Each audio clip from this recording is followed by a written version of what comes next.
क्या हुआ? जब अयोध्या में प्रकट हुआ साक्षात पुष्पक विमान, राम मंदिर में काम कर रहे मजदूरों ने जब यह नजारा देखा तो सभी के पैरों तले जमीन खिसक गई। 22 जनवरी, प्राण प्रतिष्ठा से पूर्व अयोध्या में इतने बड़े चमत्कार का होना सभी को आश्चर्य में डाल रहा है। कुछ लोगों ने इसके साक्षात दर्शन किए हैं, जिन्होंने अपनी आंखों देखी जो बताएं, उसे सुनकर आपकी भी रोंगटे खड़े हो जाएंगे। आगे बढ़ने से पहले अगर आप एक सच्चे सनातनी हैं, प्रभु श्री राम को अपना आराध्य मानते हैं, तो इस वीडियो को लाइक करके कमेंट बॉक्स में जय श्री राम जरूर लिखें। दोस्तों, 22 जनवरी 2024 को रामलला अयोध्या के नए भव्य मंदिर में विराजमान होंगे। इस शुभ कार्यक्रम के लिए पूरे देश में निमंत्रण बांटा जा रहा है। शहर से लेकर गांव तक घर घर अक्षत वितरण में बच्चों से लेकर बड़े तक सहयोग कर रहे हैं। यहां तक कि महिलाएं भी घर घर जाकर अक्षत और श्री राम की अयोध्या की फोटो वितरण कर रही हैं।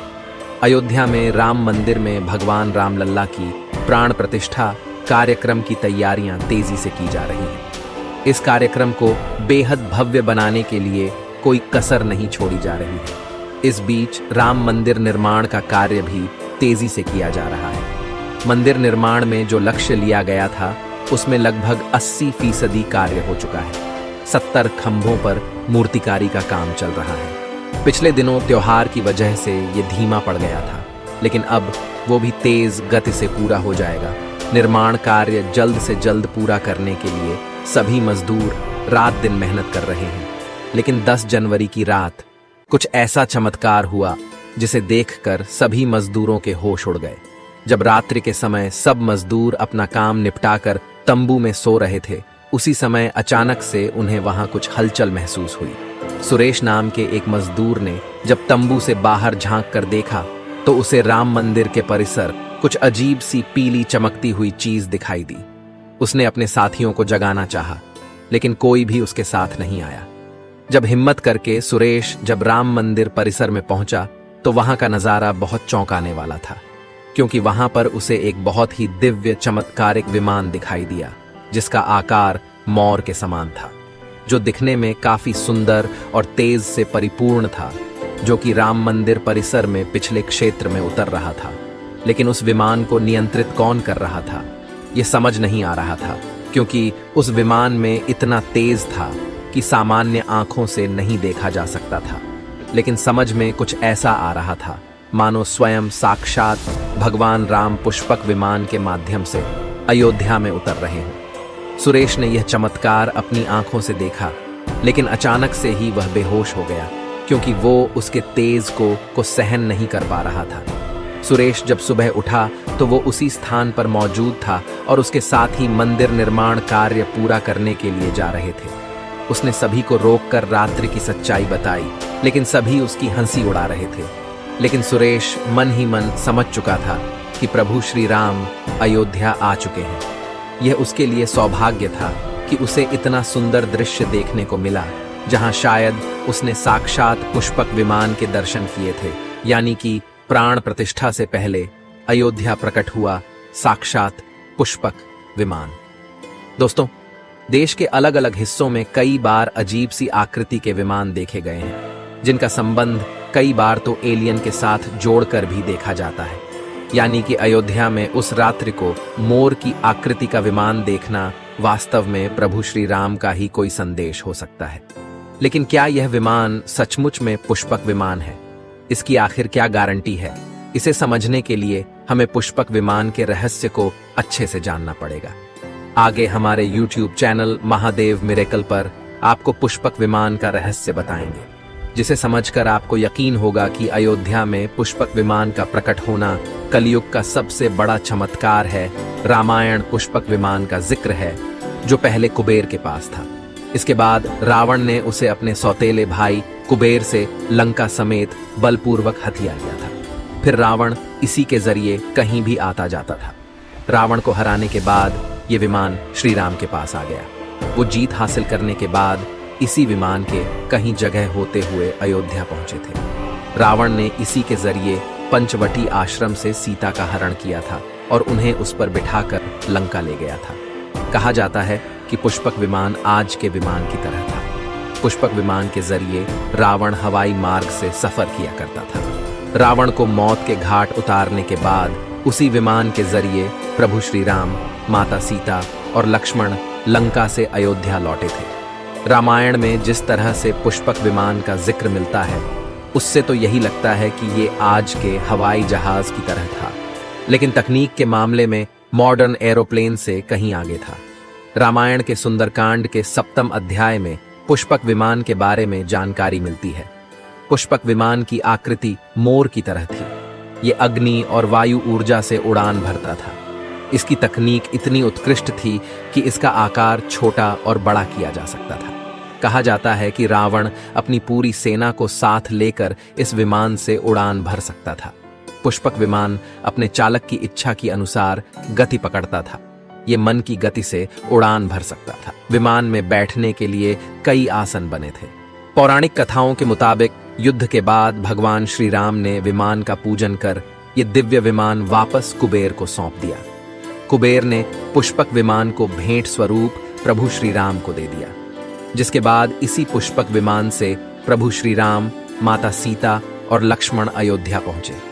अब दोस्तों, कई हजारों सालों बाद एक बार फिर जब भव्य राम मंदिर का निर्माण हुआ है, तो प्रभु श्री राम अपने भाई लक्ष्मण और मां का सीता के साथ एक बार फिर से अयोध्या धाम पहुंच रहे हैं, वह भी अपने इसी पुष्पक विमान पर, जिसका नजारा वहां के मजदूर अपनी आंखों से देख चुके हैं। रामायण के प्रसंग में कहा गया है कि जब माता सीता को हरण करके रावण ले जा रहा था, तो रास्ते में जटायु ने अपने चोंच से रावण को चोट पहुंचाई थी। उस समय रावण पुष्पक विमान में ही मौजूद था। इसके बाद रावण ने तलवार से जटायु को लहूलुहान कर दिया था। जटायु घायल होकर जमीन पर गिर गए। जब सीता को खोजते हुए राम पेड़, पौधे और पक्षियों से पूछते जा रहे थे, तो रास्ते में घायल जटायु से मुलाकात होती है। मरणासन्न पड़े जटायु ही राम को बताते हैं कि रावण सीता को हरण करके किस दिशा में गया है। लेकिन जब साक्षात प्रभु श्री राम पुष्पक विमान में अयोध्या आ चुके हैं, तो भला उनके परम भक्त जटायु कैसे पीछे रह सकते हैं। अयोध्या में रामलला की प्राण प्रतिष्ठा से पहले जनपद की सीमा में गिद्धों का झुंड दिखाई दिया है। स्थानीय लोग इसे गिद्धराज जटायु से जोड़कर देख रहे हैं। वे इसे शुभ संकेत भी मान रहे हैं। मिल्कीपुर तहसील क्षेत्र के गांव धरोली में पिछले 10-12 दिनों से गिद्धों का झुंड वास कर रहा था। हालांकि उस गांव से गिद्ध उड़ गए हैं, लेकिन अयोध्या की सीमा में यहां वहां दिखाई दे रहे हैं। गांव वालों का कहना है कि पिछले 20 वर्षों से हम लोगों ने इलाके में गिद्ध नहीं देखे। अब जब राम मंदिर बन रहा है, तो इस गांव में लगभग 50 की संख्या में गिद्ध आकाश में दिखाई दे रहे हैं। उनमें से 10-12 गिद्ध गांव में ही सेमल के पेड़ पर वास कर रहे थे। गिद्धों के दिखने की घटना को ज्यादातर लोग राम से जोड़कर देख रहे हैं और शुभ संकेत भी मान रहे हैं। 22 जनवरी को होने वाले प्राण प्रतिष्ठा के समारोह में देश के प्रधानमंत्री नरेंद्र मोदी ने देश विदेश की कई महान हस्तियों को निमंत्रण दिया है। लेकिन आपको जानकर हैरानी होगी, नेपाल में भी कुछ विशेष लोगों को समारोह में आने का निमंत्रण दिया गया है।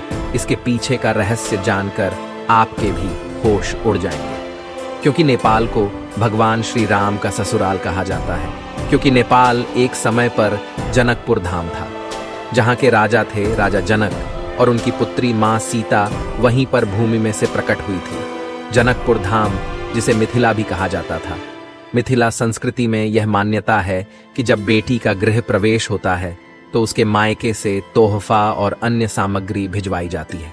इसी परंपरा के मुताबिक जब प्रभु राम का मंदिर में गृह प्रवेश होगा, तो सीता जी की ओर नेपाल से अयोध्या उपहार आ रहे हैं, जिसे भार यात्रा का नाम दिया गया है।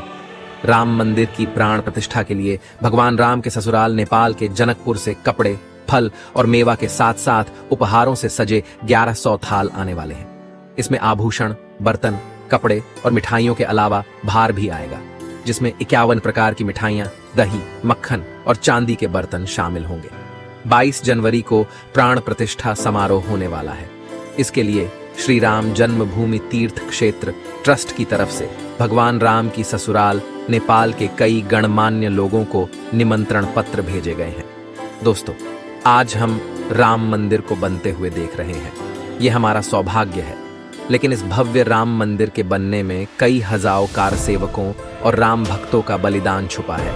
उस समय आक्रमणकारियों ने काशी, मथुरा के साथ ही अयोध्या में भी लूटपाट की और पुजारियों की हत्या कर मूर्तियां तोड़ने का क्रम जारी रखा। लेकिन 14वीं सदी तक वे अयोध्या में राम मंदिर को तोड़ने में सफल नहीं हो पाए, क्योंकि हर बार राम मंदिर और अयोध्या की रक्षा करने के लिए आसपास के राजा मदद भेज देते थे।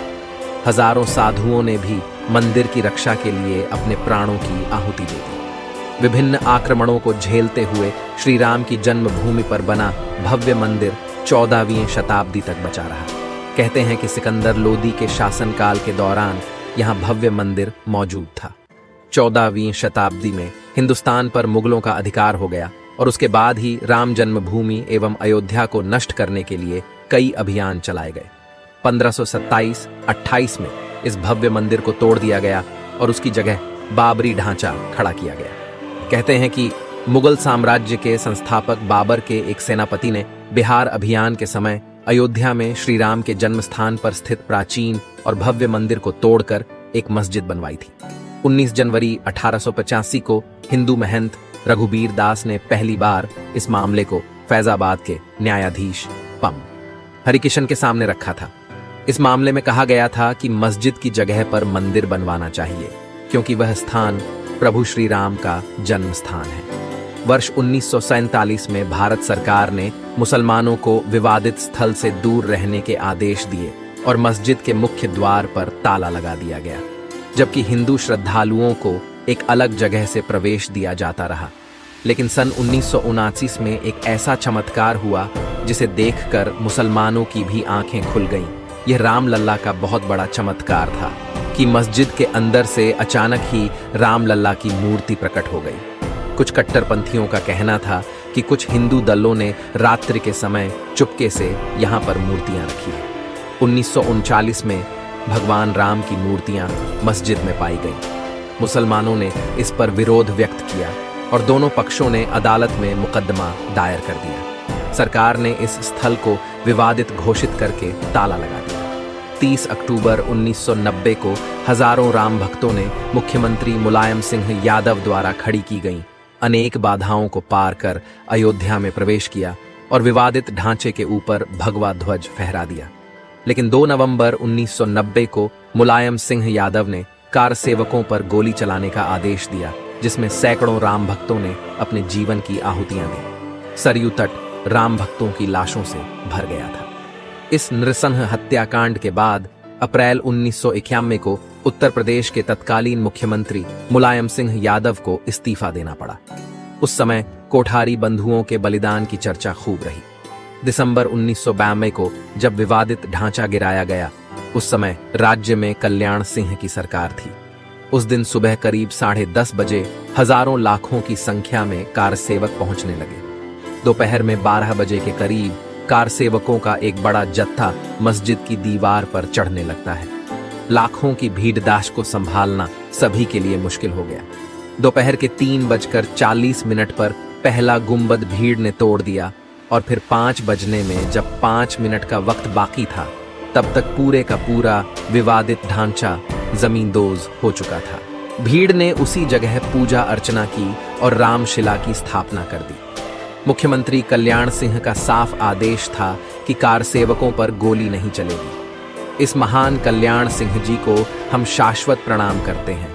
दोस्तों, राम मंदिर को बनता हुआ देखना सौभाग्य है, लेकिन जब भी हम इसके पीछे हजारों हिंदुओं का बलिदान देखते हैं तो हमारी आंखें नम हो जाती हैं।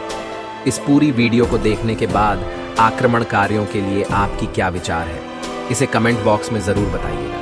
हमारे महान शहीदों के लिए आपकी श्रद्धांजलि नीचे कमेंट बॉक्स में जरूर दीजिएगा। कोई भी बात अच्छी लगी हो तो लाइक जरूर करें और हमेशा ऐसे सत्य चमत्कारी घटनाएं देखने के लिए हमारे चैनल को सब्सक्राइब करके आप बेल आइकन को प्रेस कर लें। अभी के लिए आप सभी दर्शकों को हर हर महादेव।